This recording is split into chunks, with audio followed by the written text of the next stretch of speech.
अगर हमारे घर में हमारे माता पिता, हमारे बुजुर्ग हमारी सेवा से खुश नहीं हैं, उनकी आंखों में आंसू हैं, तो हम दुनिया का कोई भी तीर्थ कर लें, हमें फल मिलने वाला नहीं है।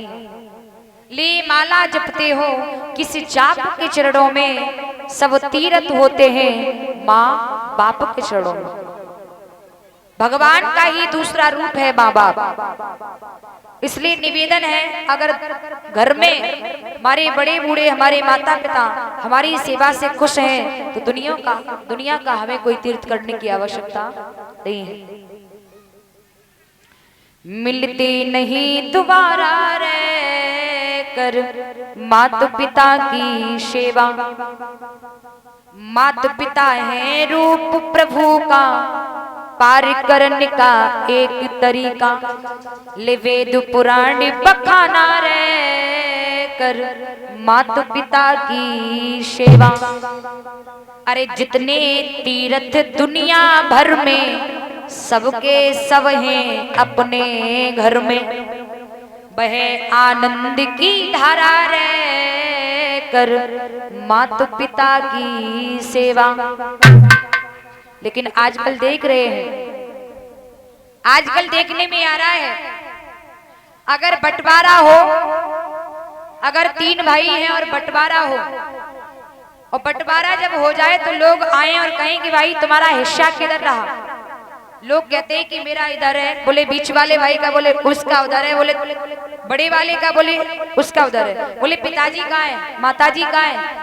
तो आजकल की औलाद क्या कहती है, पिता को मैंने बगल वाला रूम दे दिया है। उस बच्चे की बुद्धि को, उसकी बुद्धि को भी तो देखिए, वो कहता क्या है कि मैंने पिता को बगल वाला रूम दे दिया है। अरे बाप की ही अमानत, और ये कह रहा है कि मैंने पिता को रूम दे दिया है। उसकी औकात देखो क्या बोल रहा है वो। एक बात याद रखना महाराज, जिसके हिस्से में 10 मंजिल मकान पड़ गया, जिसके हिस्से में 10-10 गाड़ियां पड़ गई, जिसके हिस्से में करोड़ों की प्रॉपर्टी पड़ गई, अरबों की प्रॉपर्टी पड़ गई, वो अमीर होकर भी अमीर नहीं है। वो उसकी धन दौलत भी दुखदाई है। और जिसके हिस्से में माता पिता पड़ गए, उससे बड़ा अमीर कोई हो नहीं सकता। सबसे बड़ा अमीर तो वो है जिसके हिस्से में माँ बाप आए हैं। एक औलाद अपने माँ बाप का कर्ज अदा करने के लिए 1 नहीं 1000 जन्म भी रखे, फिर भी वो औलाद माँ बाप के कर्ज को अदा नहीं कर सकती। हम लोग क्या करते हैं, अपनी जबानी में आकर के अपने बड़े बूढ़ों का तिरस्कार कर देते हैं, अपमान करने लगते हैं, है ना।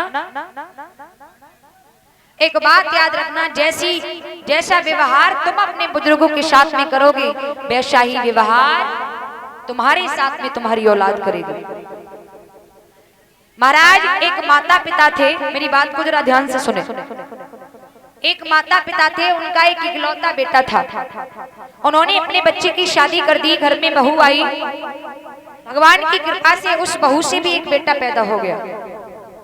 लेकिन बहू से बेटा पैदा हुआ तो माँ बाप जो थे वो थोड़े बड़े बूढ़े बुजुर्ग होने लगे। और हम सभी जानते हैं कि बुढ़ापे में खांसी खुर्रा तो हो ही जाती है और तमाम बीमारियां लग जाती हैं। अब क्या हुआ, और आजकल क्या है, बड़े बूढ़ों को अपने नातियों से बहुत प्यार होता है नहीं। कई बार जाए, अगर इतनी भी चीज कोई खाने की मिल जाए तो खुद नहीं खाएंगे, कुर्ता की जेब में धर के लांगे, ये मैं अपने नाती को दूंगा जाएगा, लावे के नहीं, बा बा बा बा और ना ना।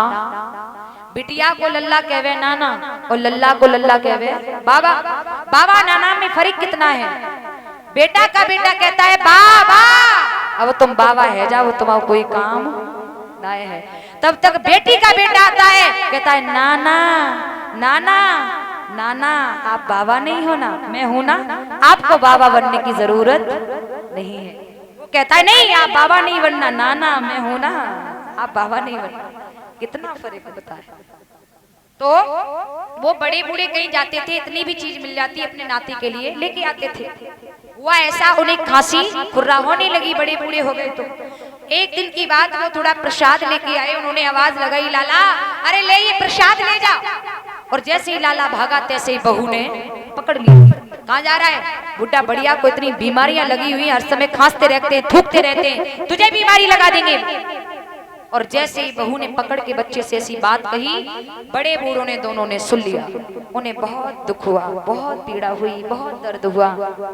अब भैया धीरे धीरे उस पत्नी ने क्या कहा अपने पति से, अजी सुनते हो? बोले हाँ। ये बुड्ढा बुढ़िया को इतनी बीमारी लगती जा रही है, मुझसे इनके खाए हुए बर्तन साफ नहीं किए जाएंगे, मैं भी बीमार पड़ जाऊंगी, मैं भी बीमार पड़ जाऊंगी। बोले क्या करूं? एक काम करो, मिट्टी के कुम्हार से कहकर के मिट्टी के 5 बर्तन तैयार करा लो बुड्ढा बुढ़िया के लिए। अब भैया बुड्ढा बुढ़िया के लिए मिट्टी के 5 बर्तन तैयार करा लिए गए। अब तो बुड्ढा बुढ़िया को मिट्टी के बर्तनों में भोजन दिया जाता है। उन्हें बहुत दर्द हुआ। एक दिन की बात, वही बुड्ढा बुढ़िया सोची सोच में, चिंता ही चिंता में खत्म हो गए। जब खत्म हो गए तो बुड्ढा बुढ़िया का अंतिम दाह कराया गया और जिस रूम में वो रहते थे ना, उसे साफ कराया गया, धुलवाया गया, चारपाई धुलवाई गई, उनका बिस्तर उठा करके फेंकवा दिया गया। और जैसे ही वो 5 मिट्टी के बर्तन लेकर के बहू फेंकने के लिए चली, तैसे ही वो उसका 5 साल का बेटा उसके पीछे पीछे भागा। अरे माँ ये बर्तन मत फेंकना। बोले क्यों? अरे माँ अभी तो ये काम में आएंगे। बोले काम में? किस काम में? तो बालक कहता है कि माँ इन बर्तनों में तुमने दादा दादी को भी भोजन कराया है, अब ये बर्तन सुरक्षित रख दो, अब बारी आपकी है, जब आप बूढ़े दोनों होगे तो हम भी आपको मिट्टी के बर्तनों में ही भोजन कराएंगे, इसलिए बर्तन अभी काम दे जाएंगे, आप रख लो। इसलिए कहते हैं कि जैसा तुम अपने बड़े बूढ़ों के साथ में करोगे, वैसी ही तुम्हारी औलाद तुम्हारे साथ में करेगी।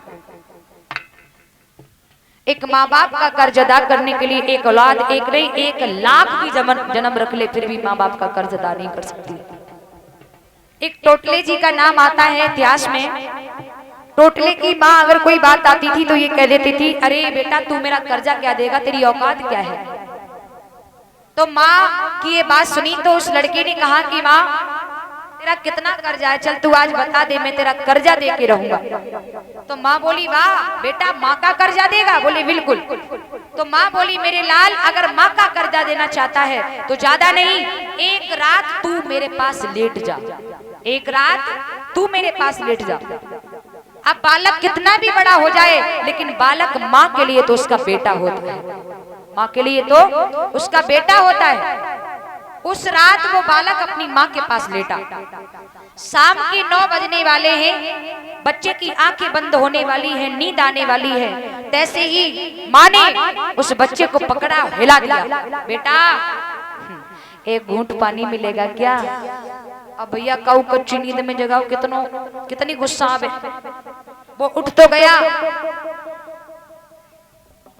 लेकिन उससे बहुत गुस्सा आई। जब उसे याद आया कि मैं माँ का कर्ज उतारने को लेटा हूँ, सो गुस्सा शांत कर ली। दौड़ करके गया, 1 लोटा पानी भर के लाया। माँ ने क्या किया, 1 घूंट उस लोटा में से कुल 1 घूंट पानी पिया और जितना पानी बचा जिधर बालक लेटा था उधर फैला दिया। जब फैला दिया तो बालक कहने लगा माँ तेरी बुद्धि खराब है, क्या कर रही है? माँ कहती है बेटा हाथ से लोटा छूट गया, मैं क्या करूं, फैल गया पानी, लेट जा। बोला गीले में लेटूं? कोई बात नहीं बेटा लेट जा। लेट तो गया, लेकिन बच्चे को नींद आने वाली कहाँ है। जैसे ही माँ ने देखा है कि 12 बजने वाले हैं और बच्चे को नींद आने वाली है, तैसे ही माँ ने बच्चे को फिर पकड़ा।